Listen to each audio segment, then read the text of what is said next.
1990 წელს აშენებული და ხობელების სავიზიტო ბარათათქცეული პიერ და ბადრიკო ბახიძეების სახელობის სახალხო თეატრი დღეს ავარიულ მდგომარეობაშია.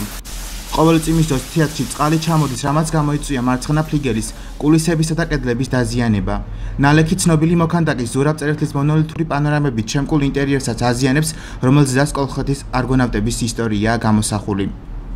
რასახის დახმარება იგეგმება ადგილობრივი ხელისუფლების მხრიდან ამ თემასთან დაკავშირებით ხობინიუსმა ხობის მუნიციპალიტეტის კულტურის, განათლების, სპორტის, ძეგლთა დაცვისა და ახალგაზრდულ საქმეთა სამსახურის უფროს როზეტა შულაიას მიმართა. ხობის კულტურის სახლის თემა, რომელზედაც თქვენ ახლა მეკითხებით, დიდი ხანია აქტუალური იყო საზოგადოების წინაშე. წლები ამ შენობას სჭირდებოდა და სჭირდება ნამდვილად ის ხელისშევლება, ის მოვლა, რასაც არა მხოლოდ შენობა როგორც შენობა ითხოვს, არამედ მთელი მისი ინფრასტრუქტურა ითხოვს იმისათვის, რომ აქ იყოს პროდუქტიული, აქ იყოს მნიშვნელოვნად ზედმიწევნით შესრულებული ის კულტურულ საგანმანათლებლო საქმიანობა, რასაც საერთოდ შენობა კი არ ემსახურება, პროფესიონალები ემსახურებიან. ამ მიმართულებით ერთიანმა გუნდმა იმუშავა და როდესაც იყო საკითხი დაყენებული, რა არის პრიორიტეტი ხობის მუნიციპალიტეტისათვის, რომ მნიშვნელოვანი პროექტი განხორციელდეს, ჩვენი გათვლა სწორედ ამ მიმართულებით წამოვიდა.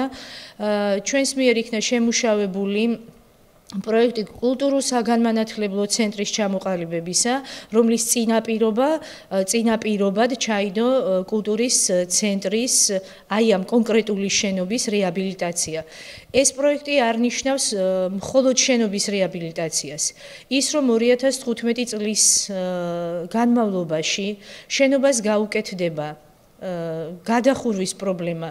ის პრობლემა, რის გამოც ეს ოთახები, რასაც თქვენ ახლა იღებთ და ხედავთ ამ პრობლემატურ საკითხებს, ეს ოთახები განადგურდა და არის ძალიან ექსტრემალურ სიტუაციაში მუშაობენ ფაქტიურად ჩვენი თანამშრომლები და თანამშრომელს ნამდვილად სჭირდება კომფორტული გარემო იმისათვის, რომ იყოს უკეთესად იგრძნოს თავი. ასევე იმ მოსწავლე ახალგაზრდობას, რომელიც აქ შემოდის და ეუფლება კონკრეტულ მიმართულებებს, იქნება თეატრალურ დასში, იქნება იგივე სხვადასხვა სტუდიებსა თუ ჩვენი ფოლკლორული ანსამბლის წევრებს. დღევანდელი დღე განსაკუთრებულია ჩვენთვის, იმიტომ რომ პროექტი დამტკიცდა და 2015 წლის მარტიდან უკვე იწყება ამ პროექტის ხორციელება და წლის განმავლობაში ერთწლიანია ეს, იცით თქვენ, 12 თვეზეა გათვლილი და ამ დროის ამ მონაკვეთში მთლიანად მოხდება პირველი ეტაპის სამუშაოების დაწყება და დამთავრება.